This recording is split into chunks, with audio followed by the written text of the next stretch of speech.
أيتها الوحدة، أنت موطني الوحيد، أنت رفيقي الدائم. حينما أفتقر للوطن الناس هم غربتي. يجب أن تشعر بأنك وحيد في الغربة. السعادة الحقيقية مستحيلة من دون وحدة. الوحدة أفضل من أن تعيش عكس نفسك لإرضاء غيرك. هذه بعض أقوال الناس، ولكنهم ليسوا مجرد ناس، هم أناس عظماء بمعنى الكلمة، وأنتم تعلمون ماذا تعني كلمة عظماء. وهناك الكثير من العظماء ولكن لن نذكرهم في البداية. معظمهم كانوا يقدسون الوحدة، وكأن الوحدة أسلوب حياتهم، وكانوا يقفلون على أنفسهم في بيوتهم. ولكن هناك شخص أعظم من كل هذه الشخصيات، وهو رسول الله صلى الله عليه وسلم. صلوا عليه. فبدايته كانت هكذا: كان يجلس في غار لوحده، وكان جل أيامه يجلس معزولا عن قبيلته، وكان لا يتعاشر معهم، وكان لا يمتلك الكثير من الأصدقاء. الرسول صلى الله عليه وسلم من أعظم الناس التي أنجبتهم البشرية، وحقق أشياء صعبة من المستحيل أن يحققها إنسان عادي. ومن كل هذا وصلت إلى أن كل إنسان عظيم حياة بدأها مع وحدته. والعزلة يا صديقي الجميل هي مهارة وفائدة تفيدك في حياتك كاملة. وفي هذا الفيديو يا صديقي الجميل سوف أبين لك أن الوحدة ليست شيئا خائبا، وسوف أبين لك لماذا عليك أن تبتعد عن الناس وأن تعيش مع وحدتك، وكيف تستفيد من وحدتك. ولكن قبل أريدك أن تعلم أن العزلة والوحدة ليست نفس الشيء بتاتا. وقبل البداية فقط لا تنسى الاشتراك ولايك آسف فقط اشتراك ولايك. ودعونا نبدأ بسؤال: لماذا عليك أن تبقى لوحدك؟ وماذا تعطيك الوحدة؟ وماذا تستفيد من الوحدة؟ من بين أهم الحاجات التي تعطيهم لك الوحدة وهي الإبداع. نعم، الإبداع. فالكثير من الدراسات يا صديقي الجميل بيّنت أن الناس الوحيدين أكثر إبداعا من الناس الآخرين. وأيضا الناس الوحيدين يكونون أنانيين ولا يهتمون بالناس الآخرين، وهذا شيء جميل بالنسبة لهم ويفيدهم كثيرا في حياتهم، ويكسبهم الكثير من الوقت ليبدعوا في حياتهم.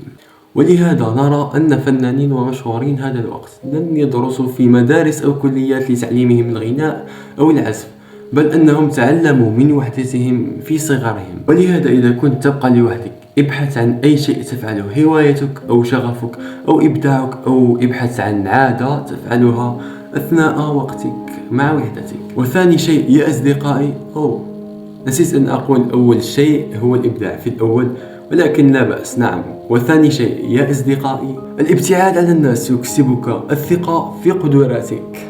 وهذه القاعدة يعرفها إلا الناس الذين يبقون لوحدهم، حيث أنهم يعتمدون على أنفسهم فقط ولا يحتاجون إلى مساعدة الآخرين. وعند مواجهة أي مشاكل يحلونها بأنفسهم، يعني لا يحتاجون أناس آخرين يتدخلون في حياتهم ويساعدونهم. سوف أعطيكم مثالين عن 2 يوتيوبرز فتحوا قنوات، كل واحد فتح قناة له، ولكنهم لا يعرفون أي شيء كيف يرفعون فيديوهات أو كيف.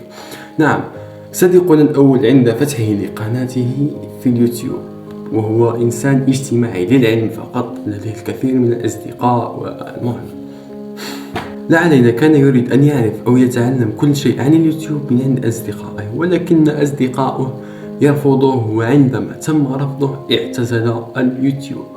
سوف أعتزل عن قريب، أمزح فقط. نعم، وصديقنا الثاني كان لا يعرف أي شيء مثل حال الأول، ولكنه كان ذكي، كان عظيم، كان لديه قوة الوحدة، كان لا يريد أن يسأل الأشخاص الذين لديهم مهارات ومعلومات عن اليوتيوب، كان يتعلم بمفرده. وفي الأخير وصل إلى نتيجة أنه تعلم رفع الفيديوهات، وتعلم أنه يمنتج الفيديوهات وكل شيء.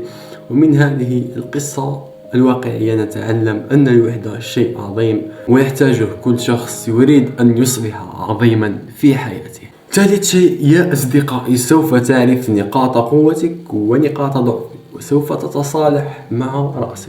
وقبل فعل أي شيء تعرف أنك قادر على فعله أو لا، وهذا الشيء سوف يكسبك ثقة داخل رأسك. ورابعا الوحدة يا صديقي تكسبك قوة الملاحظة. يا صديقي الجميل، عن تجربة عندما تجلس مع نفسك لفترة طويلة سوف تزداد لديك مهارة الملاحظة. صدقني أن الشخص الوحيد الذي يتبقى مع وحدته كثيرا عندما يجلس في مجمع من أصدقائه أو لا أعرف كيف تسمونه، يدرس حركة أصدقائه ويلاحظ أشياء صغيرة في أصدقائه ويعرف تحركاتهم القادمة وردة فعلهم. عندما وصلنا إلى معرفة تحركاتهم القادمة هنا سوف يصبح شيء أو شخص عظيم جدا، لأن لا يوجد شخص يعرف تحركك القادم إلا الشخص قوي الملاحظة كما تعلمون. وهنا لقد وصلنا على أنك عرفت قيمة الوحدة، ولكن هل تبقى وحدك دائما؟ لا، لن تبقى وحدك دائما.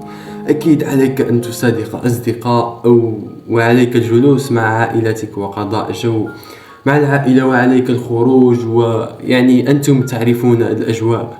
ليس دائما تبقون وحدكم، ولكن معظم الأوقات نعم، لأننا إذا بقينا وحيدين طول حياتنا سوف نصبح أشخاص مرضى ومتوحدين أنتم تعلمون. وإذا أصبحنا أشخاص أو شخصيات اجتماعية سوف تذهب علينا فرصة أن نصبح عظماء يا أصدقاء. وأخيرا وصلنا إلى نهاية الفيديو يا أصدقائي الجميلين. انظر إلى الكاميرا. نعم يا أصدقائي، فقط أريد أن أتحدث في موضوع ليس غريب بل هو محزن. اختارني فات طلقت فيديو وطلع 11 مشاهدة تمسخر بيا. سأطير والله سأطير. لا أعرف ما السبب، بالك يحبس شغل فترة من بعد تطلقت ولا لا أعرف، ولكن شككت في أمر أن الماسونية تزيد لنا حياتنا. وفقط امزح فقط. السلام عليكم ورحمة الله. اشتركوا في القناة ولايك، والسلام عليكم وداعا.